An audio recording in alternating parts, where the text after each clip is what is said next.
Hello guys, welcome to our channel RP maths Gurukul. তো তোমরা 1000 math practice এই যে ক্লাসটি ফলো করছো, এই ক্লাসটি থেকে আশা করি অনেক কিছু শিখতে পারছো। তো তোমরা দেখেছো আমরা 3টে ক্লাস এখন অবধি আপলোড করেছি, যেখানে আমরা টোটাল 40টি প্রশ্ন এখন অবধি সলভ করেছি। 40টি প্রশ্ন। তো আজকে আমরা 41 নম্বর প্রশ্ন থেকে সলভ করব। তাহলে এটি হচ্ছে আমাদের ক্লাস 4। তো যারা তোমরা এই সমস্ত এক্সামগুলোকে টার্গেট করছো, বা যে কোনো এক্সামকে, তোমার 2025-এ যে কোনো এক্সাম টার্গেট করছো, সমস্ত এক্সামের জন্যই কিন্তু এই ক্লাস কিন্তু প্রচণ্ড হেল্পফুল হবে। তো চলো ক্লাস 4-এর প্রথম অঙ্ক চলে আসি। দেখো, প্রথম অঙ্কে কী বলা হয়েছে, একটি 2 অঙ্কের সংখ্যা এমন যাতে তার অঙ্কগুলির গুণফল হয় 8, সংখ্যাটির সঙ্গে 18 যোগ করলে সংখ্যাটির অঙ্কগুলির স্থান বিনিময় করে। খুব ভালো কথা। তাহলে 2 অঙ্কের সংখ্যা আমি ধরলাম একটি XY, একটি 2 অঙ্কের সংখ্যা, যেখানে X একটি ডিজিট, অঙ্ক মানে হচ্ছে ডিজিট, X একটি ডিজিট এবং Y একটি ডিজিট। Y যেখানে হচ্ছে একক স্থানে আছে, ইউনিট ডিজিট, আর X 10th প্লেসে আছে। ওকে, এবার কি বলা হয়েছে, তার অঙ্কগুলোর গুণফল হচ্ছে 8। তার মানে কি, এক্স এবং ওয়াই এর গুণফল বলা হয়েছে কত, 8। ডিজিটের গুণফল কত বলা হয়েছে, 8। এক্স আর ওয়াই গুণফল কত, 8। সংখ্যাটির সঙ্গে 18 যোগ করলে, বা সংখ্যাটি কী হবে, আমরা জানি ডিজিট দুটো হচ্ছে এক্স আর ওয়াই, তার মানে সংখ্যাটি অ্যাকচুয়ালি কি না 10x প্লাস ওয়াই। কী করে হলো দাদা, আমি অলরেডি বলে দিয়েছি যে কী করে হয় না, প্লেস ভ্যালুর সঙ্গে ফেস ভ্যালু গুণ করে আমাদের কী হয়, অ্যাকচুয়ালি সংখ্যা তৈরি হয়। ডিজিটটি কি, এক্স, এটি হচ্ছে ফেস ভ্যালু, এটি কোন প্লেসে বসে আছে, 10th প্লেসে, তার মানে কি 10x। আর ওয়াই কোন প্লেসে বসে আছে, ইউনিট প্লেসে, মানে হচ্ছে 1 ইন্টু ওয়াই, তার মানে 10x প্লাস 1 ইন্টু ওয়াই, মানে 10x প্লাস ওয়াই হবে অ্যাকচুয়াল সংখ্যাটি। এর সঙ্গে কত যোগ করতে হবে না, 18 যোগ করতে হবে। 18 যোগ করলে কি হবে না, সংখ্যাটির অঙ্কগুলি স্থান বিনিময় করে। তাহলে এই 10x প্লাস ওয়াই করে যে সংখ্যাটি পাবো, সেই সংখ্যাটি অ্যাকচুয়ালি হবে কি না YX। সেই সংখ্যাটির দুটি অঙ্ক কী যাবে, YX, মানে কী হবে, স্থান পরিবর্তন করবে, মানে Y X-এর জায়গায় যাবে আর X Y-এর জায়গায় আসবে। ঠিক আছে, তাহলে তখন সংখ্যাটি কী হবে না, তখন সংখ্যাটা হয়ে যাবে 10y plus X. Is not it, বলবে হ্যাঁ একদম ঠিক। এবার এইটা হচ্ছে অ্যাকচুয়াল অঙ্কটা, স্টেটমেন্ট থেকে আমরা এটা বুঝতে পারছি। ওকে, এবার আমাকে কি করতে হবে না, অঙ্কটা কিন্তু এই 4টে অপশান থেকেই সলভ হয়ে যাবে। দেখো, আমার কি বলা হয়েছে না, ডিজিটগুলির গুণফল হয়েছে 8। তাহলে ডিজিটগুলির গুণফল দেখো, 2 ইন্টু 4 8, 8 ইন্টু 1 8, 1 ইন্টু 8 8, 3 ইন্টু 2 কি 8 হয় না, তারপর ডি অপশান এখানে অমিট হয়ে গেল। বাকি 3টে অপশানের মধ্যে আমাকে চুজ করতে হবে কোনটা হবে আনসার। এবার দেখা যাক, 18 যোগ করতে হবে আগে। 18 যোগ করার ফলে কী হবে না, সংখ্যা দুটির ডিজিটগুলো কী হবে, স্থান পরিবর্তন করবে। তাহলে 24-এর সঙ্গে 18 যোগ করি, 24-এর সঙ্গে 18 যোগ করি, 24-এর সঙ্গে 18 যোগ করলে কত হবে, তুমি 24-এর সঙ্গে 18 যোগ করলে হবে 42। তাহলে 24 দেখো 42 হয়েছে, তার মানে কি স্থান পরিবর্তন করেছে, মানে এটা আনসার হতে পারে। 18-এর সঙ্গে যদি আমি কী করবো না, সরি 81-র সঙ্গে যদি 18 যোগ করি তাহলে কত হবে, দেখো এখানে 8 প্লাস 1 9 হয়ে গেল। 81-র মধ্যে কোনো জায়গায় কি 9 আছে না, নেই, তার মানে এটা আনসার হতে পারে না। 18-র সঙ্গে যদি আমি 18 যোগ করি তাহলে কী হবে, 36 হবে। তাহলে দেখো এখানে কোনো জায়গায় কি 1 আর 8 আছে, এখানে 3 আর 6 পাচ্ছি, তাহলে 3 আর 6 আর 1 8 তো এক নয়, তার মানে এখানেও কী হচ্ছে, আমার আনসার আসছে না, বা আমার যে স্টেটমেন্ট বলা আছে সেটা ফুলফিল করছে না। তার মানে একমাত্র অপশান এই হবে এই প্রশ্নের সঠিক আনসার। কোশ্চেন নাম্বার 42 কী বলা হয়েছে, এক্সের 52% এবং ওয়াইয়ের 30%-এর অনুপাত হলো 12:5। তার মানে এর মানে কি না, এক্স এর 52%, মানে এক্স ইন্টু 52%, তার মানে এক্সের 52% মানে এক্সের সঙ্গে 52% আমি কী করে দেবো, গুণ করে দেবো। আর ওয়াইয়ের কত না 30%। খুব ভালো কথা। এদের অনুপাত কত বলা হয়েছে না, 12/5। তাহলে এখান থেকে আমি এক্স আর ওয়াই অনুপাত পেয়ে যাবো। কী করে না, দেখতে পাচ্ছি উপরে নিচে পার্সেন্টেজ সাইন, তাহলে পার্সেন্টেজ সাইন কী হয়ে যাবে, জাস্ট অমিট হয়ে যাবে, ক্যান্সেল আউট হয়ে যাবে। তাহলে ক্যান্সেল আউট করে দাও।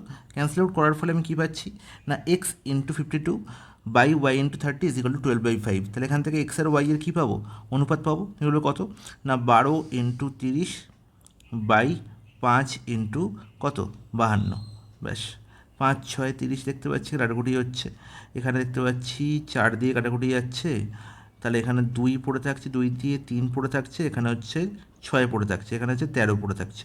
তার মানে আলটিমেট 6 3 18/13, 18/13। তাহলে এক্স আর ওয়াই এর রেশিও পেয়ে গেলাম কত, এক্স ইস টু ওয়াই কত না 18:13। বলা হয়েছে এক্স আর ওয়াই এর মধ্যে রিলেশন, যদি এক্স ওয়াই এর চেয়ে 50 বেশি হয়, তার মানে x minus y is equal to 50। আর এখানে এক্সের মধ্যে ডিফারেন্স কত? 18 মাইনাস 13 মানে করলে কত হয় না 5। 18 আর 13 মধ্যে ডিফারেন্স কত না 5। আর এই 5-এর ভ্যালু কত বলা হয়েছে বাবা? 50। কত গুণ? 10 গুণ। তার মানে অ্যাকচুয়ালি নাম্বারগুলো কি 10 গুণ করে হবে। তার মানে এক্সের ভ্যালু হচ্ছে 180 এবং ওয়াইয়ের ভ্যালু হচ্ছে 130। ব্যাস, আমাকে নির্ণয় করতে হবে 2x প্লাস ওয়াইয়ের ভ্যালু। তাহলে 2x মানে হচ্ছে 2 ইন্টু 180 মানে 360, আর ওয়াইয়ের ভ্যালু তো কত দেওয়া আছে? 130। তার মানে 360 প্লাস 130 দ্যাট ইজ 490 যাবে প্রশ্নের সঠিক সমাধান। চলে যাই পরের প্রশ্ন। অমিত তার স্ত্রী সোমার থেকে 6 বছরের বড়। খুব ভালো কথা। তাদের ছেলে বনির বর্তমান বয়স সোমার বর্তমান বয়সের 1/3 বা এখান থেকেই অঙ্ক শুরু করব আমি। কি হয়েছে না, ছেলের নাম কি? বনি। বনি আর সোমার মধ্যে রিলেশন দেওয়া হয়েছে কি না, বনির বর্তমান বয়স সোমার বর্তমান বয়সের 1/3। তার মানে আমি বলতে পারি যে সোমার বয়স যদি এক্স হয়, সোমার বর্তমান বয়স যদি এক্স হয়, তাহলে বনির বর্তমান বয়স হবে x/3। Is not it? বলবে হ্যাঁ একদম ঠিক, কোনো অসুবিধা নেই। আমি উল্টো ধরতে পারতাম, উল্টো ধরলে আরও বেশি অসুবিধা হবে, নিচে ফ্র্যাকশন আসবে না। ঠিক আছে, উল্টো মানে কি, আমি ধরবো বনির বয়স হচ্ছে এক্স, তাহলে সোমার বয়স কী হবে? 3x হবে। এবার কি বলা হয়েছে? অমিত এবং বনির বর্তমান বয়সের যোগফল যদি 54 হয়, অমিত এবং বনির বর্তমান বয়সের যোগফল 54 বলা হয়েছে। তাহলে অমিতের বয়স কত?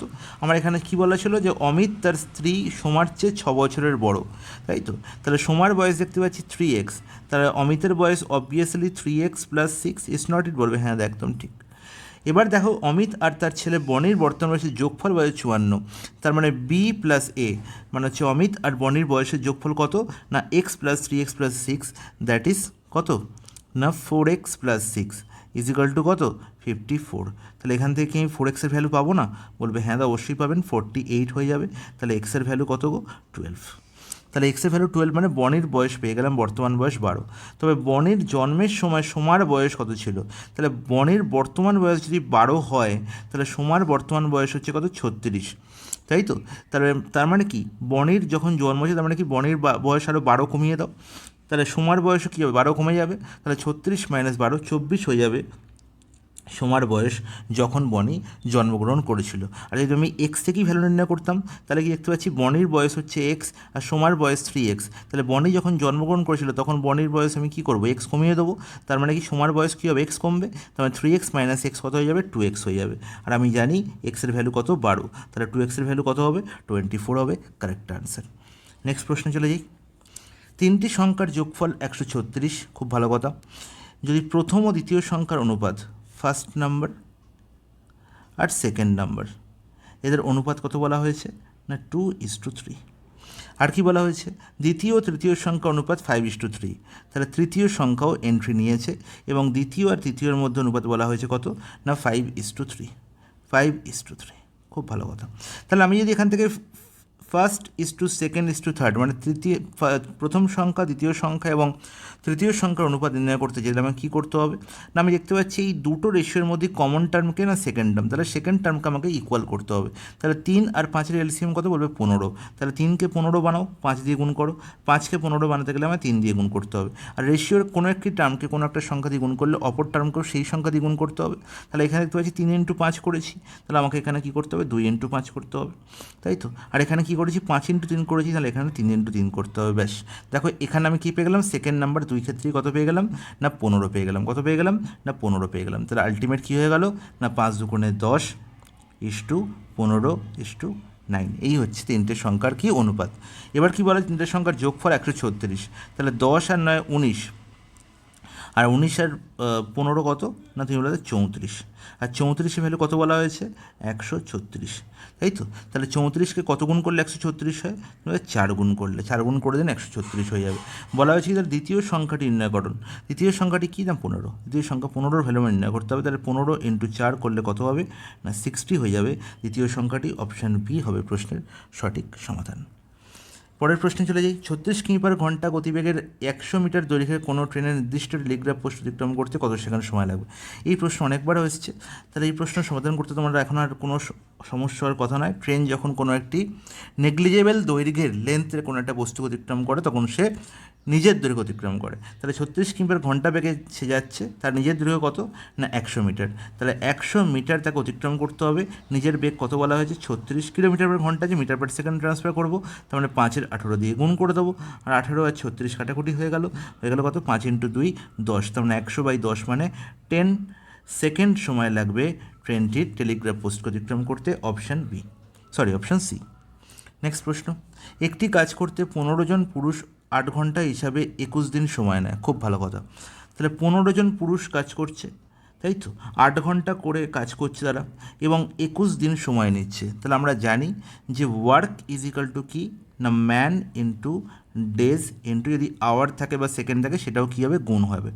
ঠিক আছে, তাহলে একটি কাজ করতে 15 জন পুরুষ 8 ঘন্টা হিসাবে 21 দিন সময় নেয়। তাহলে টোটাল ওয়ার্ক আমি কী দেখতে পাচ্ছি না 15 × 8 ডেজ কত না 21, আর আওয়ার কত 8। ব্যাস, এটি হচ্ছে আমার টোটাল ওয়ার্ক।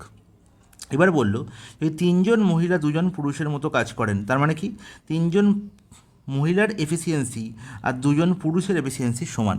তার মানে কি আমি বলতে পারি 3 ওমেন ইজ ইকাল টু হচ্ছে 2 মেন। ইজ নট ইট বলবে, হ্যাঁ একদম ঠিক, কোনো অসুবিধা নেই। তাহলে বলা হয়েছে তো 21 জন মহিলার 6 ঘন্টা হিসাবে কতদিন সময় লাগবে ওই কাজটি করতে, তাই তো। তাহলে এবার দেখো 3 জন ওমেন সময় 2 জন মেন হয়, তাহলে আমার 21 জন ওমেন কতজন মেনের সমান, এখানে 7 গুণ হয়ে গেলে এখানেও 7 গুণ হবে, মানে 14 মেনের সমান। তাহলে কেন এই মেনে ট্রান্সফার করলাম, কারণ হচ্ছে আমার প্রথম যে স্টেটমেন্টটি বলা হয়েছে এখানে মেনের গল্প বলা হয়েছে, পুরুষের গল্প বলা হয়েছে, তাই আমি পুরুষের ট্রান্সফার করে নিলাম। তাহলে 21 জন ওমেন কাজ করে মানে যা, 14 জন মেন কাজ করে মানে হচ্ছে তাই। তাহলে দেখতে পাচ্ছি টোটাল ওয়ার্ক হচ্ছে 15 × 21 × 8। তাহলে এই ওয়ার্কটি করতে হবে কত এফিসিয়েন্সি নিয়ে না 14 জন পুরুষের এফিসিয়েন্সি কত না 14 × 6 × ডেজ।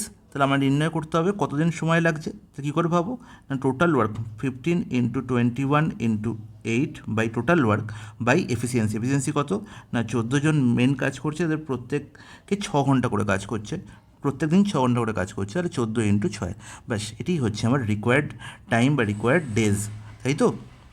তাহলে এবার কাটাকুটি হচ্ছে, বলবে হ্যাঁ দাদা 7 × 3 = 21, এখানে 7 × 2 = 14, 2 × 4 = 8, ওকে, এখানে 2 × 3 = 6, এখানে 2 × 2 = 4, 3 × 5 = 15।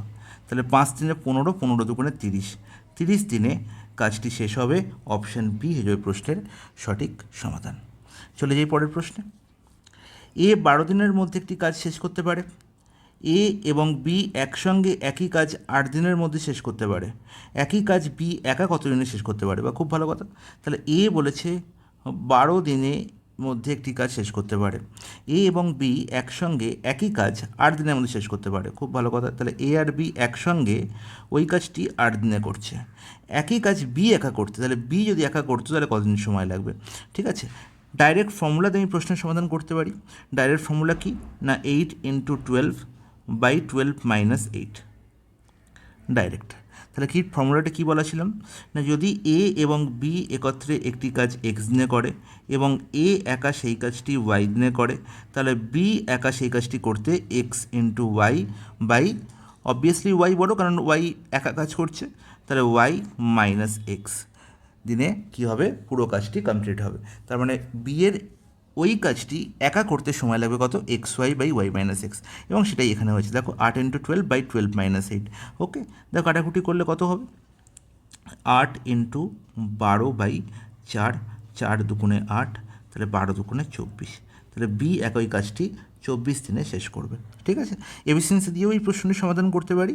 কেন কী করে না 12 আর 8 এলসিএম কত 24, তার মানে টোটাল ওয়ার্ক কত 24, তার মানে এর এফিসিয়েন্সি কত 24/12 দ্যাট ইজ 2, আর এ আর বি এর একত্রে এফিসিয়েন্সি কত না 3, তাই তো 24/8 3। তাহলে এর এফিসিয়েন্সি আমি জানি 2, তাহলে বি এর এফিসিয়েন্সি কত হলো না এ আর বি এর মিলিত হচ্ছে 3, তার মধ্যে এ 2, তার মানে বি অবভিয়াসলি 1, তাহলে বি এর এফিসিয়েন্সি কত 1, তার মানে বি একদিনে 1 ইউনিট কাজ করে, 24 ইউনিট কাজ করতে কত সময় লাগবে না 24/1 24 ডেজ। মুখে মুখেও অঙ্কের সমাধান হয়ে যাবে। তাহলে ফর্মুলা ইউজ করেও করতে পারি বা এফিসিয়েন্সি দিয়েও করতে পারি, অ্যাজ ইউ উইশ, যেটা তোমার পছন্দ। নেক্সট প্রশ্ন, 2 অঙ্কের সংখ্যার 2টি অঙ্কের যোগফল 12, 2 অঙ্কের একটি সংখ্যা, তার 2টি অঙ্কের যোগফল 12। তাহলে একটু আগে এই ধরনের প্রশ্ন সমাধান করেছি আমরা, কি ট্রিক্স অ্যাপ্লাই করেছি না অপশন টেস্ট করেছি, তাই তো। তাহলে দুটি আমি বলে দিচ্ছি 2 অঙ্কের সংখ্যার 2টি অঙ্ক এক্স আর ওয়াই, তাই তো এক্স হচ্ছে 10th প্লেসে বসে আছে, ওয়াই হচ্ছে ইউনিট ডিজিটে বসে আছে। এই অঙ্কদ্বয়ের যোগফল, তার মানে এক্স আর ওয়াই এর যোগফল বলা হয়েছে কত, 12, এবং দুই অঙ্কের সংখ্যার দুটি অঙ্কের মধ্যে পার্থক্য হচ্ছে 6, তার মানে এক্স আর ওয়াই এর ডিফারেন্স হচ্ছে 6। দুই অঙ্কের সংখ্যাটি কত, দুই অঙ্কের সংখ্যাটি আমার নির্ণয় করতে হবে। তাহলে এখানে দেখো 7 + 5 12, 7 থেকে 5 বিয়োগ করলে 2, তার মানে কি এটা আনসার হতে পারে না। 9 + 3 12, 9 থেকে 3 বিয়োগ করলে 4 হতে, 9 থেকে 3 বিয়োগ করলে 6, সরি, তাহলে এটিও আনসার হতে পারে। 6 + 0, 6 + 0 তো 0, এই সরি 6 + 0 তো 6, তাহলে x + y তো 12 হতে হবে, তার মানে এটাও আনসার হতে পারে না। 8 + 4 12, 8 - 4 করলে 4, কিন্তু হতে হবে কত, পার্থক্য 6, তার মানে একমাত্র অপশান বি হচ্ছে আমার কারেক্ট আনসার। অপশান টেস্ট করেই আমার প্রশ্নের আনসার হয়ে যাবে, কোনো কিছু করার দরকার নেই, সেকেন্ডে আনসার হয়ে যাবে, ঠিক আছে। নেক্সট প্রশ্ন, 5টি ঘন্টা একত্রে বাজা শুরু করে, এটি কিন্তু খুব একটি অসাধারণ প্রশ্ন। অনেক জায়গায় কিন্তু এই প্রশ্নের সমাধান কিন্তু ভুলও দেওয়া থাকে।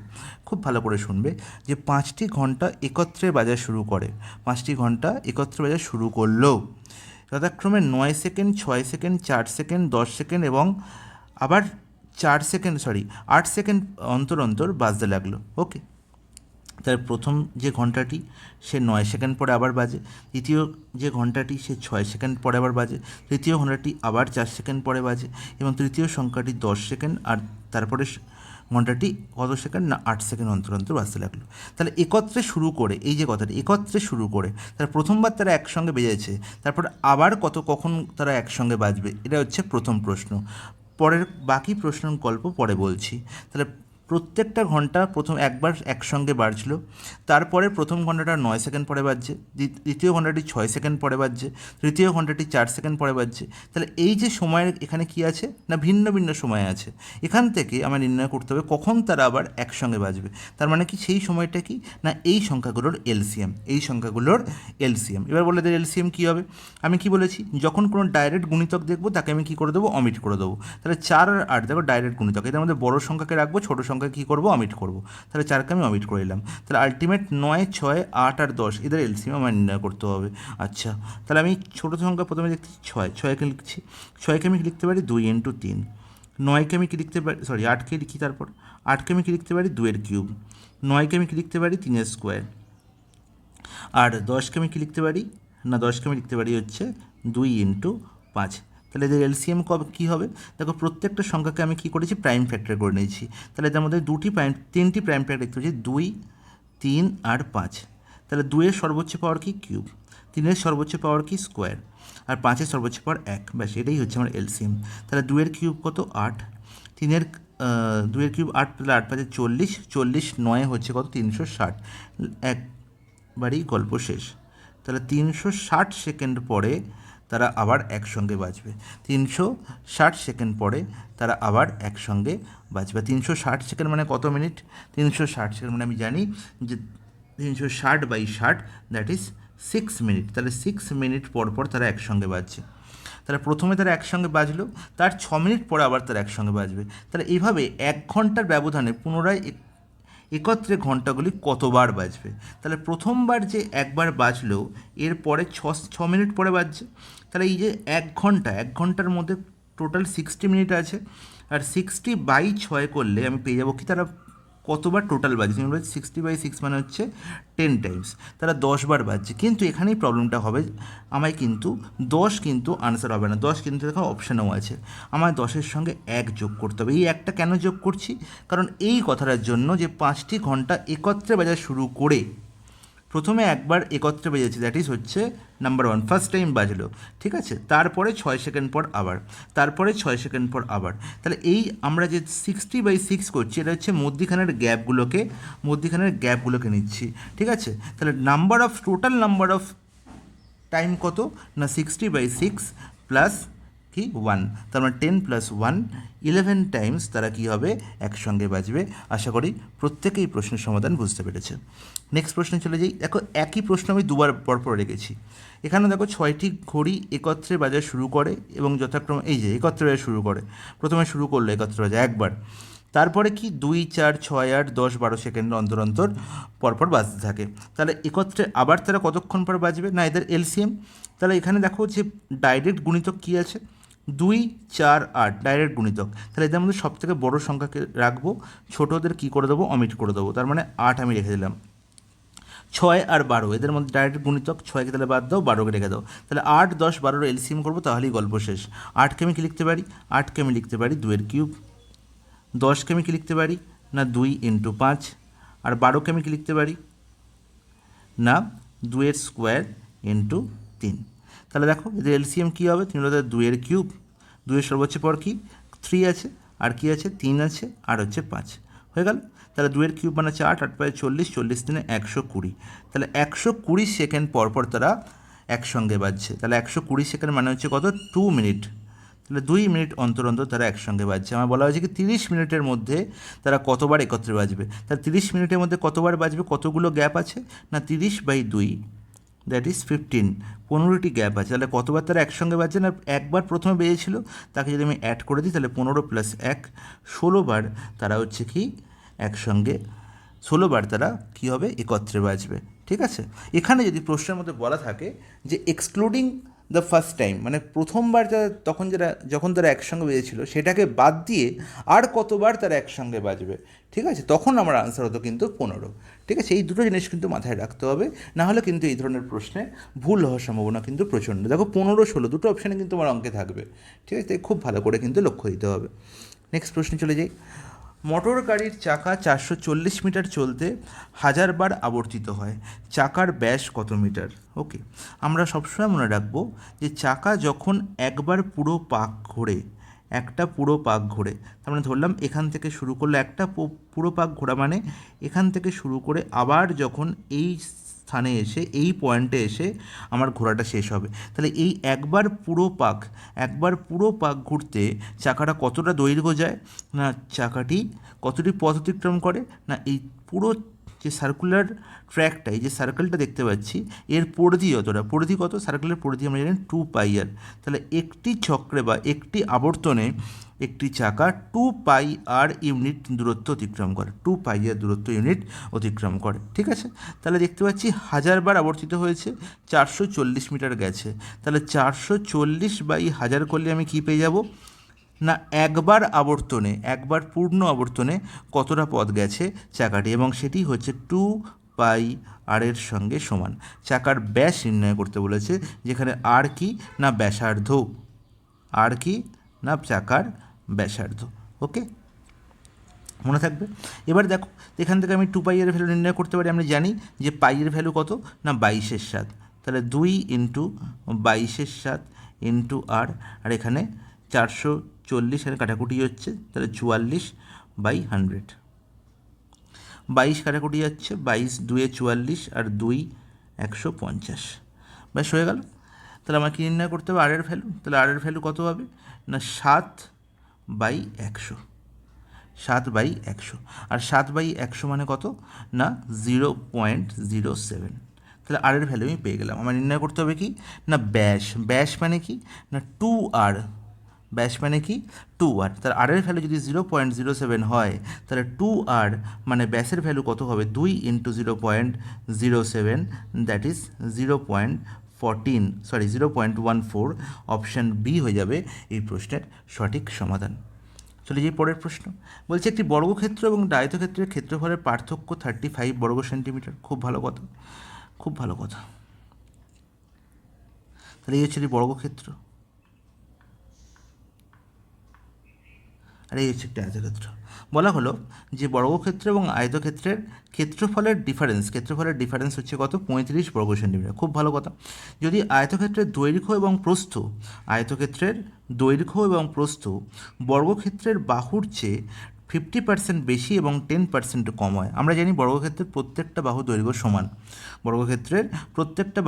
সমান, আমি ধরলাম প্রত্যেকটা বাহুর দৈর্ঘ্য 10 ইউনিট করে।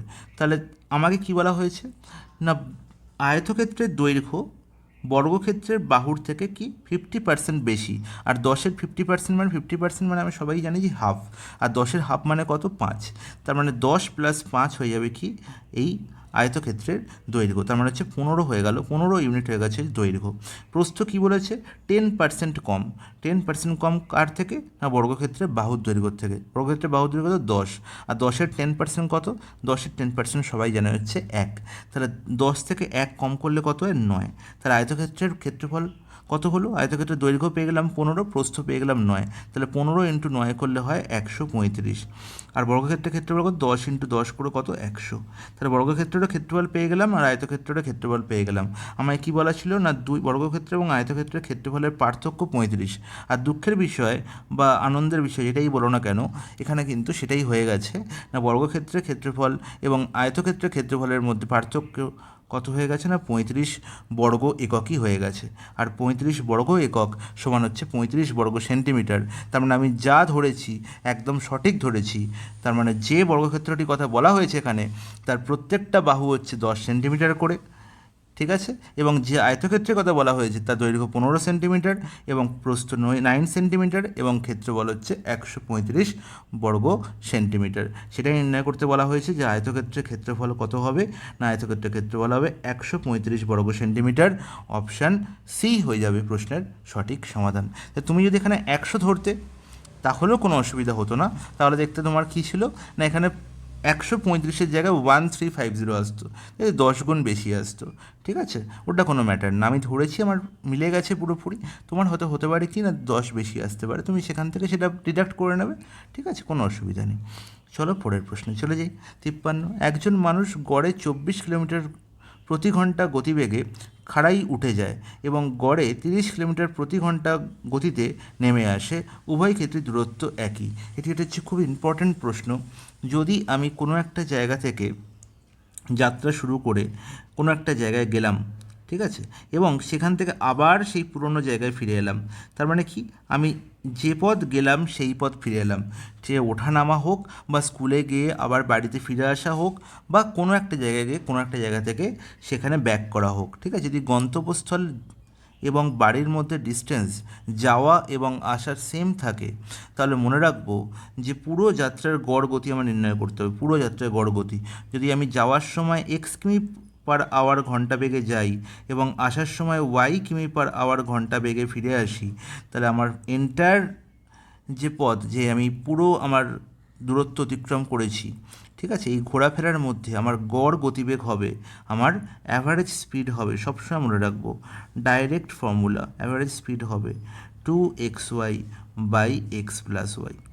আশা করি প্রত্যেকে মনে রাখবে 2xy by X plus Y, যেখানে এক্সের ভ্যালু বলা হয় 24, ওয়াইয়ের ভ্যালু হচ্ছে 30, তাহলে অ্যাভারেজ স্পিড কত, না 2 ইন্টু 24 ইন্টু 30 বাই 24 প্লাস 30, আর 24 প্লাস 30 মানে হচ্ছে কত, না 54।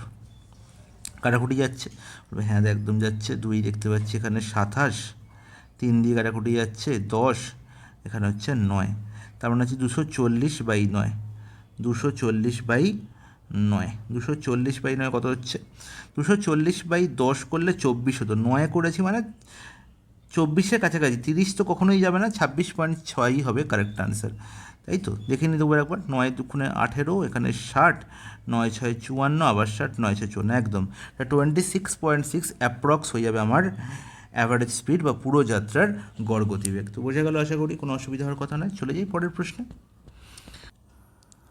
কোশ্চেন নাম্বার 54-এ কী বলা হয়েছে, না গণনা করে দেখা যায় 75 জন বালিকার গড় ওজন 47 কেজি। পরে দেখা যায় একজন বালিকার ওজন লেখা হয়েছে 45 কেজি, অথচ তার প্রকৃত ওজন কত কেজি, না 25 কেজি। তাহলে কি হয়েছে, না একজন বালিকার ওজন আমি ভুল করে ফেলেছি, ভুল করে 45 কেজি আমরা লিখে ফেলেছি, কিন্তু অ্যাকচুয়াল ওজনটা কত, 25 কেজি। তাহলে আমি কত কেজি বেশি নিয়ে ফেলেছি, না 45 মাইনাস 25, 20 কেজি বেশি নিয়ে ফেলেছি। তাহলে মনে রাখবো অ্যাভারেজ বা গড়ের প্রশ্নে যে পরিমাণ আমি বেশি নিয়ে ফেলবো বা যে পরিমাণ আমি কম নিয়ে ফেলবো, সেই পরিমাণটা একজনের মধ্যে হলেও আমাকে সবার মধ্যে সমান ভাগে ডিস্ট্রিবিউট করতে হবে। কারণ কি, কারণ আমি এখানে প্রত্যেকের গড় নির্ণয় করছি, তাই তো। তাহলে 47 কেজি থেকে ডাইরেক্ট 20 কেজি আমি কিন্তু বিয়োগ করবো না, আমি কি করব, 47 কেজি আমি প্রত্যেকের ধরেছিলাম, তাই প্রত্যেকের মধ্যে এই 20কে ভাগ করে দিতে হবে। তার মানে কি 20 কেজি যেটা আমি কমাতে হবে, 20 কেজি যেটা আমি ওয়েট বেশি নিয়ে ফেলেছি, তাহলে সেটাকে আমাকে কী করতে হবে, 75 মধ্যে সমান ভাগে ভাগ করতে হবে।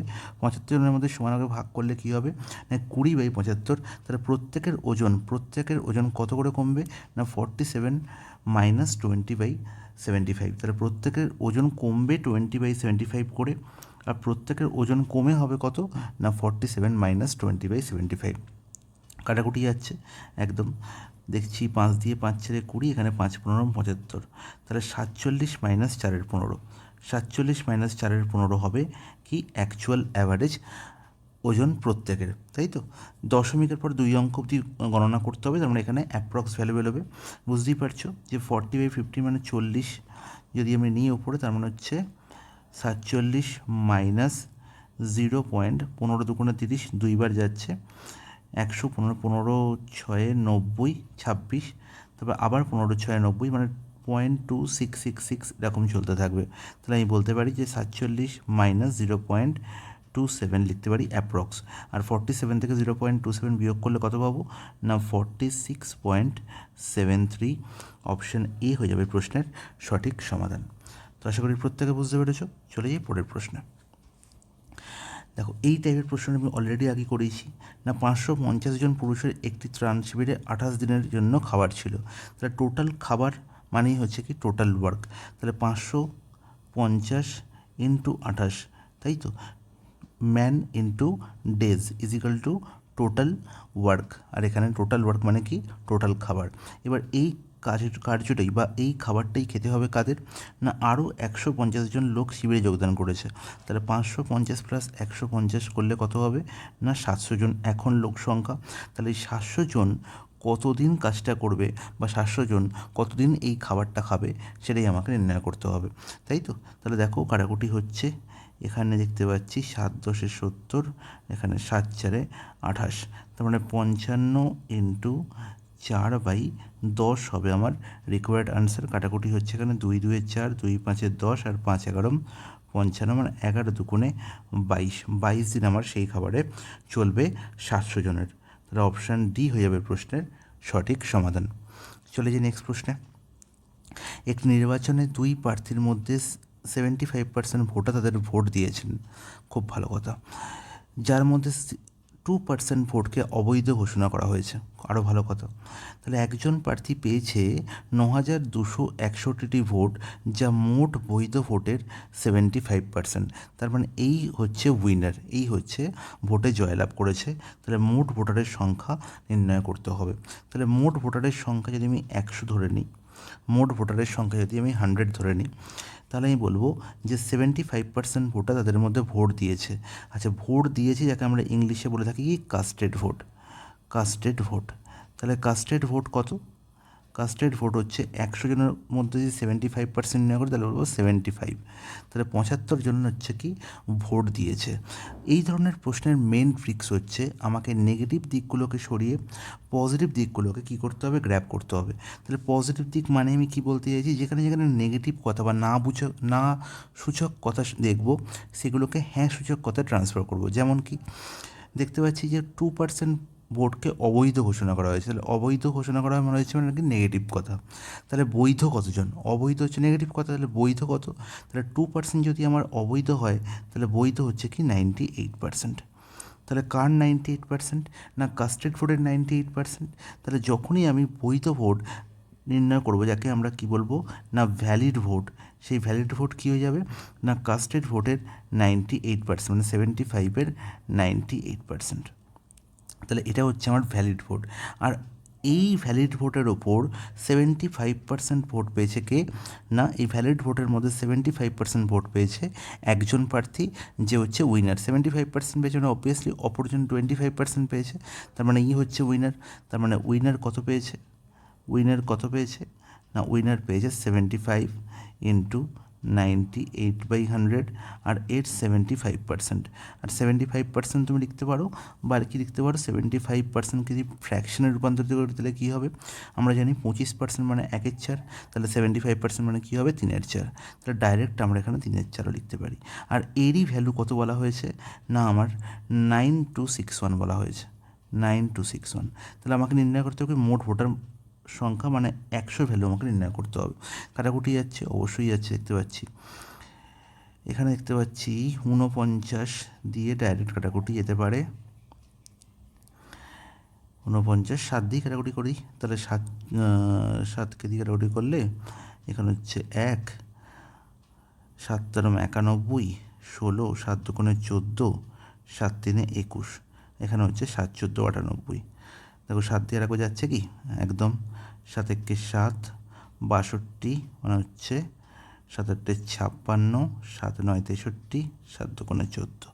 ব্যাস, তাহলে এখান থেকে আমি দেখতে পাচ্ছি 3 6 কাটাকুটি যাচ্ছে, 2কে দিয়ে 2 2 4, ওকে 25, 3 75, আর হচ্ছে এখানে 25 4 100, আর 3 3 9, এখানে হচ্ছে 21। তাহলে আলটিমেট কত হলো না 4 দুগুণে 8 আর 21, তার মানে আমাকে 100 ভ্যালু নির্ণয় করতে হবে। 1-এর ভ্যালু কত হচ্ছে 21 ইন্টু 8, তাহলে 100 ভ্যালু হবে 21 ইন্টু 8 ইন্টু 100, দ্যাট মিনস 168। তার পাশে দুটো শূন্য, অপশান বি হয়ে যাবে প্রশ্নের সঠিক সমাধান। তো আশা করি প্রত্যেকে বুঝতে পেরেছে, কারোর কোনো অসুবিধা থাকার কথা নয়। অসুবিধা থাকলে আমাকে অবশ্যই কমেন্টে জানাবে, আমি আরও একবার এই ধরনের প্রশ্নের সমাধান নেক্সট ক্লাসে করাবো। চলে যাই পরের প্রশ্নে। একটি নির্দিষ্ট শিল্প তাঁত প্রতি সেকেন্ডে 0.128 মিটার কাপড় বুনতে পারে। তাহলে একটি তাঁত মেশিন সে কী করছে, প্রত্যেক সেকেন্ডে 0.12 মিটার তাঁত কাপড় বুনছে। তাহলে 25 মিটার কাপড় বুনতে তাঁতটির জন্য প্রায় কত সেকেন্ড লাগবে? তাহলে এটি খুবই একটি নিম্নমানের প্রশ্ন, খুবই কম সময়ে করা যেতে পারে, কিন্তু আমি প্রশ্নটা কেন রেখেছি তার কারণ হচ্ছে ক্যালকুলেশন বোঝানোর জন্য। এখানে কিন্তু আমি ডাইরেক্ট ভ্যালু পাবো না, আমি অ্যাপ্রক্স ভ্যালু পাবো, তাই এখানে প্রায় কথাটি আছে, এবং সেই কারণেই আমি এই প্রশ্নটি ইনক্লুড করেছি। দেখো, এই ধরনের প্রশ্নের সমাধান করার সময় মনে হয় খুব সোজা, কিন্তু পরীক্ষা হলে কিন্তু অনেক প্রবলেম হয়। যেমন দেখো কি বলা হয়েছে, প্রতি সেকেন্ডে করছে 0.128 মিটার, তার মানে 0.128 মিটার কাপড় বুনতে সময় লাগছে কত না 1 সেকেন্ড। তাহলে আমাকে নির্ণয় করতে 25 মিটার কাপড় বুনতে কত সময় লাগে। তাহলে 25 মিটার বুনতে কত সময় লাগবে তোমরা সবাই জানো ঐকিক নিয়ম, তার মানে 1/0.128 ইন্টু 25। ব্যাস, এবার কাটাকুটি করবো কী করে? দেখো, এই শূন্যটি যদি আমার দশমিকটি তুলে দিই, আমি দেখতে পাচ্ছি দশমিকের কত ঘর পর ছিল, 3 ঘর পর, তাহলে এখানে 3টে শূন্য উপরে বসে যাবে। তাহলে এবার কাটাকুটি যাচ্ছে, অবশ্যই যাচ্ছে দাদা। কী করে যাচ্ছে? এখানে দেখতে পাচ্ছি 4 দিয়ে কাটাকুটি যাচ্ছে, 4 3 12, আর 4 দুগুণে 8, আর এখানে দেখতে পাচ্ছি 25 250, তাই তো। তাহলে আর কি কাটাকুটি যাচ্ছে? কাটাকুটি যাচ্ছে, আমার দরকার নেই, কাটাকুটি করার দরকার নেই, ঠিক আছে। তাহলে 25 25 625, তাহলে 6250/32, 6250/32। এবার দেখো, আমরা সবাই জানি যে 32কে 2 গুণ করলে, 32কে 2 গুণ করলে কত হয়? 64 হয়। তার মানে 32কে 200 গুণ করলে আমি কত পাবো না 6400 পাবো। আর 6400 কাছাকাছি হচ্ছে এই সংখ্যাটি, 6400 কাছাকাছি হচ্ছে এই সংখ্যাটি। তার মানে অবভিয়াসলি যেহেতু 6250 6400 থেকে ছোটো, তার মানে 200 গুণের থেকে কম গুণ হবে, তাই তো। 32-এর 6250/32 করলে 200-র থেকে কম ভ্যালু পাবো। বলবে হ্যাঁ দাদা একদম ঠিক। তার মানে অপশান এ এবং অপশান ডি এখানেই কী হয়ে গেল, অমিট হয়ে গেল। বাকি পড়ে আছে 170 আর 195। আচ্ছা, 170 মানে 32কে যদি আমি 17 দিয়ে গুণ করি, 32কে 17 দিয়ে গুণ করি, সেটা 6000 থেকেও অনেক ছোটো হবে, 6000 থেকেও অনেক ছোটো হবে। কারণ কি, 32কে যদি 19 গুণ করি, তাহলে সেটা 6000 থেকে ছোটো হয়। দেখো, 32কে 19 গুণ করা মানে কি, 19কে আমি লিখতে পারি 20 - 1, তাই তো। আর 20 গুণ মানে হচ্ছে কত, 32 ইন্টু 2 মানে হচ্ছে 64, 640 আর -32। তার মানে দেখো, 640 - 32 মানে হচ্ছে কত হবে, 608। তাহলে 32কে 19 গুণ করলে 6000 থেকে কম হচ্ছে না, 6000 থেকে একটু বেশি হচ্ছে, কিন্তু এখানে দেখতে পাচ্ছি 6250 আছে, 6250। তার মানে কি, আমার যে ভাগফলটি পাবো সেটি কি হবে না 190 থেকে 200-র মধ্যে কোনো একটা সংখ্যা হবে। তার মানে অবভিয়াসলি 170 আনসার হতে পারে না, 195 হবে এই প্রশ্নের সঠিক সমাধান। ভাগ করার কোনো প্রয়োজন নেই, জাস্ট যদি আমি একটুখানি মাইন্ড অ্যাপ্লাই করি, যদি আমি সংখ্যার প্রতি আমার একটু জ্ঞান থাকে, তাহলে এই প্রশ্নের সমাধান করা যায়। চলে যাই পরের প্রশ্নে। বলছে কোনো মূলধন এক নির্দিষ্ট সরল সুদের হারে 4 বছরে দ্বিগুণ হয়। আচ্ছা, কত বছরে সুদে আসলে তা নিজের 8 গুণ হবে নির্ণয় করো। তো ছোটোবেলা থেকে এই ধরনের প্রশ্ন আমরা সমাধান করে আসছি। সিম্পল ইন্টারেস্টে কোনো একটি টাকা কি হচ্ছে, দ্বিগুণ হচ্ছে 4 বছরে। তাহলে আমরা কি করতাম না, দ্বিগুণ হচ্ছে তাহলে 2 থেকে 1 বিয়োগ করে দাও, তার মানে হচ্ছে 1 পাবো। তাহলে 1 হতে সময় লাগছে 4 বছর, আর এখানে কত গুণ হচ্ছে, 8 গুণ হচ্ছে। তাহলে 8 থেকে 1 বিয়োগ করে দাও, তার মানে হচ্ছে 7 গুণ হতে কত সময় লাগবে। তার মানে 1 হচ্ছে 4 বছরে, 7 হচ্ছে 7 ইন্টু 4 মানে 28 ইয়ার্স। অপশান বি হয়ে যাবে কারেক্ট অ্যান্সার। কিন্তু কেন করছি, এই কেন করছি জানাটা কিন্তু খুব দরকার। এই কেন করছি জানাটা কিন্তু খুব দরকার। দেখো, সুদের একটি নির্দিষ্ট কোনো একটি মূলধন একটি নির্দিষ্ট সরল সুদের হারে সিম্পল ইন্টারেস্টে 4 বছরে দ্বিগুণ হচ্ছে। তার মানে কি, যদি আমি 1 টাকা রাখি ব্যাংকে, সেটা দ্বিগুণ হচ্ছে মানে কি 2 হচ্ছে। 1 টাকা ব্যাংকে রাখলে 2 পাচ্ছি আমি 4 বছর পরে। তার মানে এই 1 কি না প্রিন্সিপাল, আর 2 কি অ্যামাউন্ট।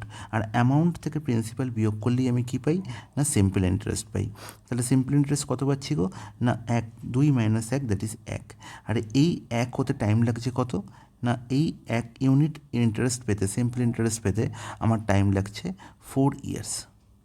ওকে, বলবে হ্যাঁ একদম ঠিক, কোনো অসুবিধা নেই। এবার আমি দেখছি যে কিছু টাকা, ওই টাকাটাই কত গুণ হয়েছে, 8 গুণ হয়েছে কিছু কিছু বছর পরে, তাই তো। ওই টাকাটাই 8 গুণ হয়েছে কিছু বছর পরে। তাহলে 8 গুণ হওয়া মানে কি, তার মানে একই গল্প। যদি আমি 1 টাকা রেখে থাকি ব্যাংকে, সেটা হয়েছে কত, 8 টাকা। তার মানে 1 টাকা যদি আমার প্রিন্সিপাল হয়, আমার 8 কী হয়েছে, অ্যামাউন্ট হয়েছে। তাহলে এখানের ডিফারেন্স কত না 1 মাইনাস 8 মাইনাস 1 দ্যাট ইজ হচ্ছে 7। তার মানে দেখো, ইন্টারেস্ট, সিম্পল ইন্টারেস্ট আমরা জানি যে প্রত্যেক বছর একই পরিমাণ ইন্টারেস্ট থাকে, এবং সেই কারণেই 1 টাকা হতে সময় লাগে যদি 4 বছর হয়, তাহলে 7 টাকা হতে কত সময় লাগবে না 7 ইন্টু 4 28 বছর। তাহলে এটাই হচ্ছে মেন রিজন, যে কারণের জন্য আমরা এই প্রক্রিয়ায় এই প্রশ্নের সমাধান করে থাকি। তো এটা জানা খুব দরকার। তাহলে অপশান বি হয়ে যাবে প্রশ্নের সঠিক সমাধান। তো তোমাদের আজকের এই ক্লাসে আমি টোটাল মোস্ট প্রবাবলি 19টি প্রশ্নের সমাধান করিয়েছি। তো নেক্সট ক্লাসে আবার আরও 20টি প্রশ্ন বা 25টি প্রশ্নের সমাধান আমরা করাবো। ঠিক আছে, তো আজকের ক্লাস আশা করি তোমাদের খুব ভালো লেগেছে। আর অবশ্যই চ্যানেলটিকে সাবস্ক্রাইব করবে, আর আমাদের আরপি ম্যাথস গুরুকুল টেলিগ্রাম চ্যানেলে জয়েন করতে কিন্তু ভুলবে না। ঠিক আছে, আজকের মতো এখানে ক্লাস শেষ করলাম। চলো, গুড বাই।